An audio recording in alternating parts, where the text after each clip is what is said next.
Parmi les adventices, il en est qui ne sont présentes que sous forme de quelques individus dans une parcelle telle que celle-ci et qui n'ont pas d'effet sur le rendement.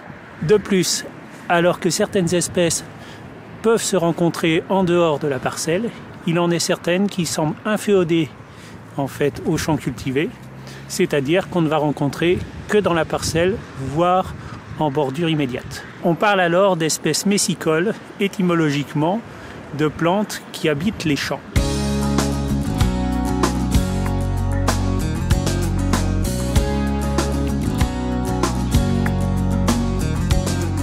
Ces espèces messicoles sont inféodées aux cultures annuelles, essentiellement des céréales d'hiver telles que le blé, le seigle ou l'orge, ou éventuellement en fait au lin.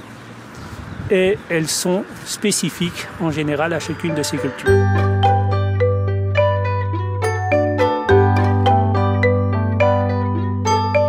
On considère que ces messicoles sont venus avec le développement de l'agriculture entre le néolithique et le Moyen-Âge. Elles proviendraient soit de milieux perturbés, soit de zones steppiques du Moyen-Orient.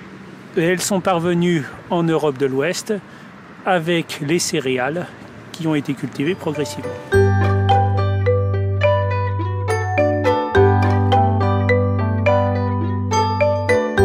Alors, c'est évident qu'elles existaient avant.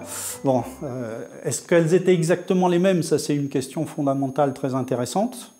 Il y a effectivement certainement une pression du milieu cultivé qui a permis une évolution de ces plantes, mais globalement, on a assez peu de preuves et on peut estimer qu'elles étaient toutes présélectionnées par leur type biologique pour pouvoir pousser dans un champ cultivé. Alors où est-ce qu'elles poussaient dans la nature? Eh bien dans les milieux où on a justement une destruction systématique d'une grande partie des populations. Donc ça va être soit des milieux extrêmes, très secs, à humidité temporaire, etc., dans lesquels les autres types biologiques sont éliminés par ce milieu qui est particulièrement difficile. Et à ce moment-là, ne restent que des plantes annuelles ou des plantes géophytes, comme dans un champ cultivé. Mais les milieux les plus importants sont ceux où on va trouver les espèces qui risquent d'être les plus compétitives. C'est-à-dire qu'il faut à la fois que ce soit un milieu riche et un milieu très perturbé qui détruise les populations. Alors ces milieux-là, ça va être essentiellement les bords de rivières, dans le milieu naturel, les bords de rivières. Éventuellement les zones de reposoir d'animaux sauvages, c'est déjà plus restreint. Et puis la périphérie des terriers, hein, par exemple quand on a une colonie de lapins, voilà, les terriers qui sont là, qui vont sélectionner des plantes annuelles. Alors ce qui est intéressant dans ce cas-là, c'est de voir qu'à l'origine, certaines de ces espèces étaient sans doute confinées à des espaces très réduits et que les champs cultivés leur ont permis de se développer parce qu'elles retrouvaient là ce type de caractéristiques de milieu qu'elles n'avaient que très rarement dans la nature. De plus, leur cycle de développement est coordonné avec celui de la culture, c'est-à-dire que leur germination et la maturation de leurs graines se font à peu près simultanément à celui de la culture, ce qui permet d'avoir des graines qui sont transmises dans le lot de semences pour l'année suivante.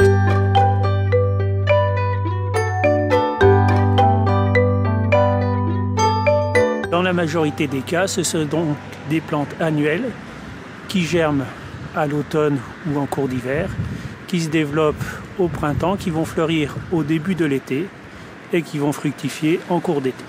Dans certains cas, ce peut être des bulbeuses qui vont avoir leur appareil végétatif souterrain divisé ou dissocié par les outils de travail.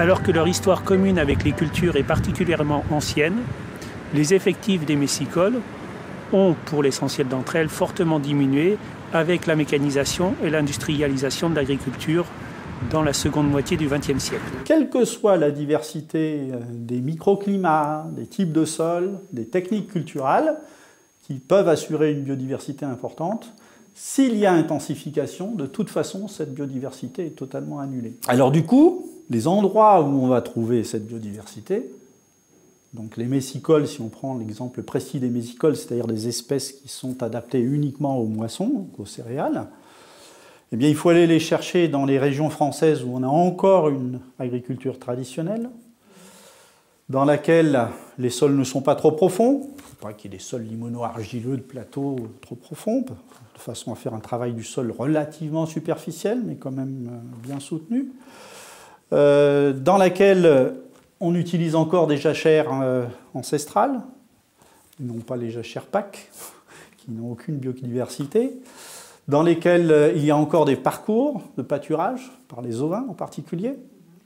Donc, quand on fait le bilan, on s'aperçoit qu'il y a de moins en moins de régions dans lesquelles on va trouver ça. On va trouver ça dans les céréales de montagne, en particulier dans le sud des Alpes.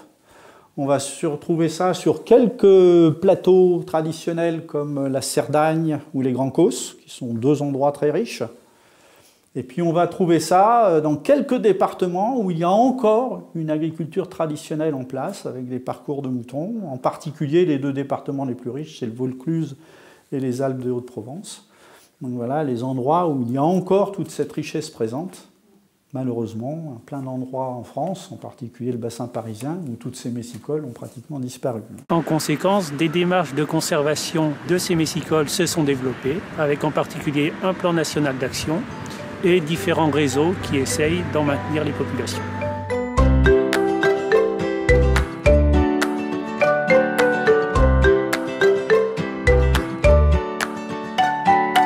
Actuellement, avec le développement de pratiques dites agroécologiques, certaines messicoles pourraient avoir de nouveaux usages, tels que l'utilisation dans les bandes fleuries pour l'appui aux auxiliaires d'une culture, ou éventuellement une participation à un service qu'on dirait service de pollinisation. Ce qu'il faut retenir, les messicoles sont des espèces inféodéocultures, elles ont vu leurs effectifs diminuer et des plans de conservation, de préservation sont en cours. Les plantes phares de ce sujet sont le bleuet et le coquelicot.